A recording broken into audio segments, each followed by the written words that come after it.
Nong CHUBAGUM attack TWRKAHIBA drone bombing gi MACHAK KANANA supply TWRKAHI haiba khangba ngamle. Hokiba English ngani kunmari gi September amada Koutrukta Amadi Kadangbanda drone sizinaduna Nong CHUBAGUM chatharakiba drone bombing attack aduda sizinakiba drone Amadi MACHAK MATHUMSING supply TWRKAHIBA mioising National Investigation Agency NIA gi special court amada report bisinkhre. Press na fangma pau amana hai NIA Manipur gi NIA special court ta Koutrukta Amadi Kadangbanda drone bombing tawbada sizinakiba drone Amadi MACHAK MATHUMSING adu Delhi Amadi Haryana dagi supply TWRKAHIBA ni haiba khangba ngamle. NIA na makhatana investigation chathabada New Delhi gi Ramesh Nagar dagi Mayang Sarma amadi Haryana Rotang dagi Bikram Chaudhary kauba miyoi anina supply TWRKAHIBani amasung hairiba miyoi ani asdagi Modbung Gamgai village dagi Khaikholin Kibjin Elias David kauba miyoi amana case amadi online gi khuthangda achoba senfam piduna leiki haiba khangba ngamle.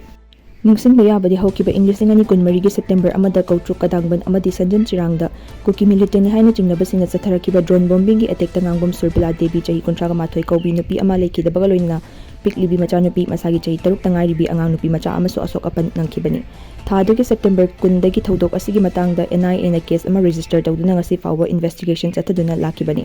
NIA gi special court episan kiba report aduda Manipur da ahanba oina numit aduda drone sizinaduna drone bombing ni forum thadaki haina palli. Nakalamaromda Sharma amadi Chaudhary haiba miyoi ani asidagi Laikangbam Albert kauba miyoi amana drone amadi battery sing label leiki haina NIA na investigation chathabada khangba ngamle haina su report asna palli.